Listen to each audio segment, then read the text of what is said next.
Assalamualaikum warahmatullahi wabarakatuh. Perkenalkan, nama saya Nurhaliza dari Prodi Akuntansi Keuangan Perusahaan kelas 5C.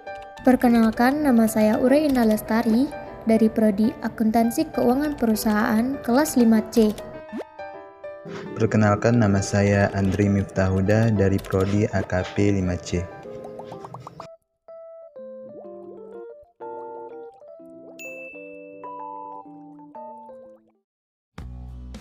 Pada pertemuan yang kedua ini, kelompok kami akan membahas mengenai lembaga keuangan non-bank yang ada di Indonesia. Tahukah kamu bahwa lembaga keuangan di Indonesia bukan hanya bank? Ternyata ada yang namanya lembaga keuangan non-bank atau lembaga keuangan bukan bank. Ternyata bank dan LKBB berperan vital bagi aktivitas perekonomian di Indonesia. Pasalnya, peran strategis kedua lembaga keuangan itu yaitu mampu menghimpun dan menyalurkan dana masyarakat secara efektif dan efisien menuju peningkatan taraf hidup masyarakat. Kehadiran LKBB di sini sudah legal karena sesuai peraturan yang berlaku, yaitu Surat Keputusan Menteri Keuangan Nomor 38 MK 4 Tahun 1972. Adapun definisi LKBB dalam peraturan tersebut mencangkup seluruh lembaga atau badan yang melakukan aktivitas keuangan secara langsung maupun tidak langsung, yang menghimpun dana dari masyarakat, menerbitkan surat-surat berharga, dan menyalurkan dana tersebut untuk membiayai investasi dari berbagai perusahaan. LKBB berkembang sejak tahun 1972 dan bertujuan mendorong pengembangan pasar uang dan pasar modal.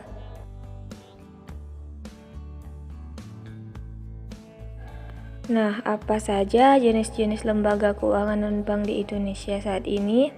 Mari kita simak. Berikut adalah jenis-jenis lembaga keuangan non-bank di Indonesia. Yang pertama, pasar modal. Pasar modal merupakan tempat jual beli surat berharga dengan instrumen utama meliputi saham dan obligasi. Yang kedua, pasar uang. Pasar uang merupakan tempat mendapatkan dana dari investasi dana. Pasar uang biasa disebut juga pasar kredit jangka pendek. Yang ketiga, koperasi simpan pinjam. Berdasarkan Undang-Undang Nomor 17 Tahun 2012, koperasi simpan pinjam adalah koperasi yang menjalankan usaha simpan pinjam sebagai satu-satunya usaha. Yang keempat, perusahaan pegadaian. Anda mungkin baru menyadari bahwa pegadaian yang cabangnya mudah ditemui di setiap kelurahan itu termasuk lembaga keuangan non-bank. Yang kelima, perusahaan asuransi. Perusahaan asuransi adalah lembaga yang melindungi nasabah yang bergabung dari beragam risiko tergantung jenis asuransi. Yang keenam, dana pensiun. Perusahaan yang menghimpun dan mengelola dana pensiun dari perusahaan pemberi kerja disebut perusahaan dana pensiun.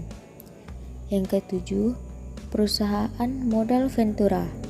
Menurut Otoritas Jasa Keuangan, perusahaan modal ventura adalah badan usaha yang melakukan pembiayaan ke dalam perusahaan yang menerima bantuan pembiayaan, perusahaan sewa guna usaha, dan perusahaan anjak piutang. Industri keuangan bukan bank atau IKNB yang berbasis syariah pun menjadi satu pilar kekuatan di industri keuangan syariah, yang perkembangannya diharapkan bisa ikut menumbuh kembangkan perekonomian syariah di Indonesia.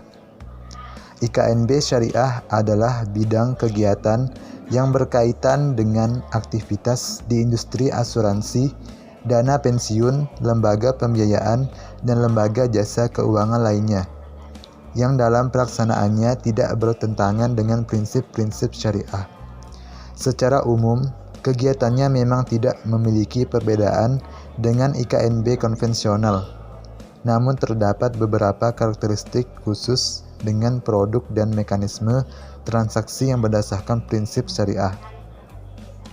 Di antaranya, yang dilakukan lembaga keuangan syariah atau LKS berbasis hukum syariah yang difatwakan Dewan Syariah Nasional Majelis Ulama Indonesia atau DSN MUI adalah pembiayaan mudharabah atau qirad, pembiayaan musyarakah, pembiayaan ijarah, wakalah, akad mudharabah, mustarakah, dan akad kafalah.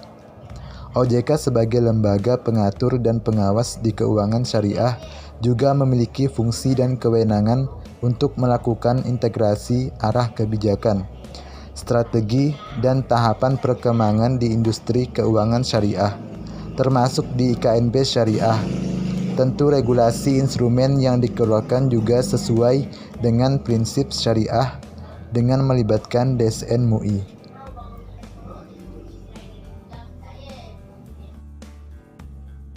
Sekian penjelasan dari kelompok Ijaroh mengenai lembaga non-perbankan di Indonesia. Semoga video ini membantu dan terima kasih untuk partisipasinya.